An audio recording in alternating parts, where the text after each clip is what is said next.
Bonjour tout le monde, bienvenue sur ma chaîne YouTube, re-bienvenue si c'est votre deuxième, troisième ou centième visite. Mon nom est Sonia Kwemi, professionnelle RH et je suis vraiment heureuse d'être avec vous aujourd'hui parce qu'aujourd'hui, on parle de la gestion des courriels.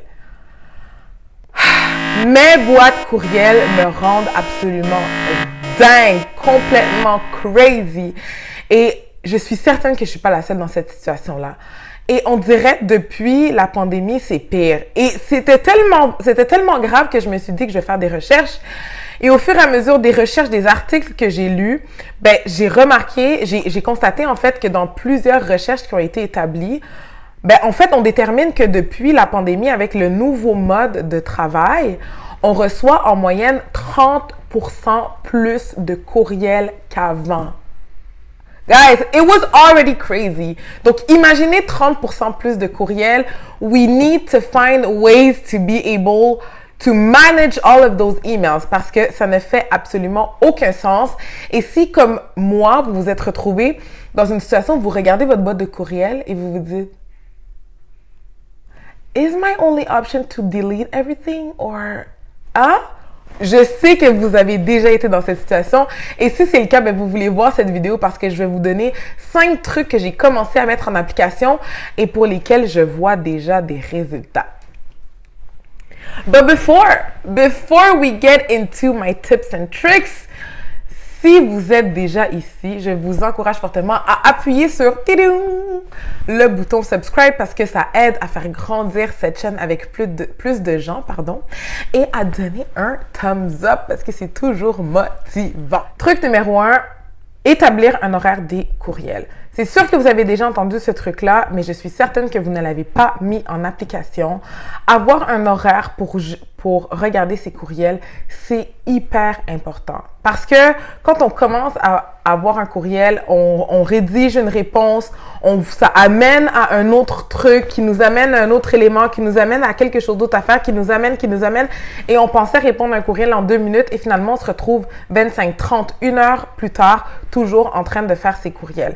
Donc, assurez-vous d'avoir un horaire pour lire et répondre à vos courriels. Numéro 2, inversez les moments habituels que vous gérez vos courriels. Alors, 3 fois par semaine, je prends mes courriels uniquement en fin de journée. Oui.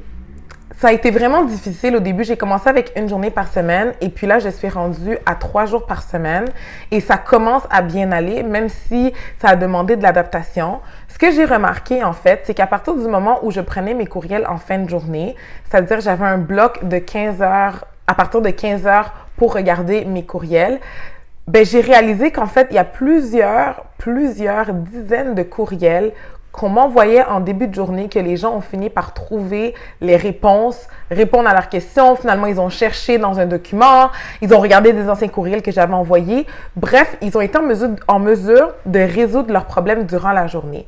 Si j'avais pris ce moment-là en début de journée, en fait, soit j'aurais répondu à la personne, fait que peut-être que oui, ça l'aurait aidé, mais moi, ça m'aurait pris plus de temps dans mon temps de travail. Donc, d'inverser cet horaire-là pour en faire en fin de journée, ça m'a vraiment sauvé du temps. Et puis, je trouve personnellement que ça a forcé certaines personnes à faire plus de recherches. Donc, souvent, l'information, elle est déjà présente, elle est dans des dossiers, on l'a déjà relayée, mais c'est plus facile d'envoyer un courriel et de demander « Hey, est-ce qu'il y a ci ou il y a ça? » That we know. Et il n'y a rien contre répondre rapidement. Sauf que de forcer la main des fois aux gens pour aller chercher l'information eux-mêmes, nous, ça nous sauve du temps, puis eux, ça développe des bons réflexes. Donc, inversez le créneau sur lequel vous preniez vos courriels. Je vous le dis, it's really interesting. Et au début, c'est un peu contre-intuitif parce qu'on a l'habitude de faire l'inverse. Mais ça devient vraiment intéressant et ça nous force à avoir une certaine discipline. Et surtout, ce qui est vraiment intéressant, c'est que ça nous permet de mettre à profit notre temps pour des choses à très grande valeur ajoutée, comme des rencontres en personne, de l'accueil de nouveaux employés, avancer sur un projet. Donc, vraiment, vraiment, vraiment intéressant. Le 3e truc, et je ne suis pas vraiment bonne pour ça, j'ai commencé à le faire, mais j'ai encore besoin de pratique, et c'est classer les courriels sur le champ. Le classement de courriel sur le champ, ce que moi j'ai remarqué que ça faisait en moi, c'est que ça diminue grandement la pression, le stress, l'angoisse. Tu sais, quand tu arrives dans ta boîte de courriel et il y a juste tellement de messages et tu es juste comme « What is all this? » Est-ce que c'est un retour que je devais faire? Est-ce que j'ai encore besoin de cette information? Est-ce que mon système de classement est pas bon? Donc, de s'assurer de classer ces courriels une fois que la réponse, elle est donnée et que le problème est résolu. Soit on le classe, soit on le delete. Si on n'a pas besoin d'informations, on le supprime, on passe à autre chose ou on le classe comme ça reste pas dans notre main boîte de courriel. Truc numéro 4, prenez le temps de rédiger vos courriels.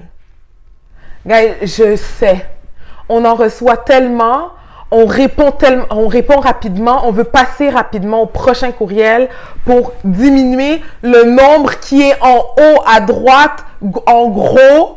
On veut que ça diminue rapidement, donc on répond rapidement. Donc, on reçoit d'autres questions à la suite de nos courriels parce qu'on a répondu trop rapidement et c'est incomplet. Et on répond rapidement et donc on reçoit d'autres courriels.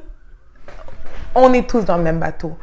Prendre le temps de rédiger un courriel complet avec la mise en contexte, avec peut-être des liens de référence, avec l'endroit où la personne va pouvoir avoir un complément d'information, va probablement nous sauver 2, 3 ou 4 autres courriels par la suite.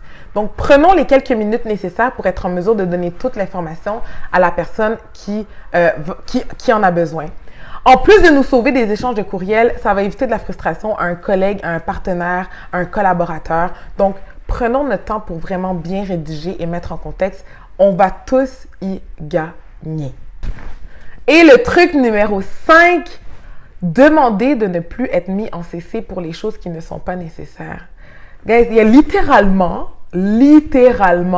la pandémie des CC. La pandémie des CC. On met en CC tout le monde qu'on pense qu'ils auraient peut-être potentiellement besoin de l'information. Non. Personne ne veut recevoir 10 courriels où il est mis en CC pour des informations qu'il n'avait probablement pas besoin et être overwhelmed avec la lecture de choses qui ne sont pas nécessaires dans son quotidien. Réfléchissons, est-ce que la personne qu'on met en CC en a réellement besoin pour avancer son travail, pour avancer son projet ou pour ne pas avancer quelque chose et devoir reculer en arrière parce qu'elle n'aurait pas eu l'information complète. Si c'est le cas, on met la personne en CC. Si on se rend compte que probablement non ou non, on ne le met pas. Le pire qui puisse arriver, c'est qu'on re-forward le courriel à la personne ensuite et qu'on sache que pour ce type de mandat-là, la prochaine fois, on va mettre justement cette personne-là en CC.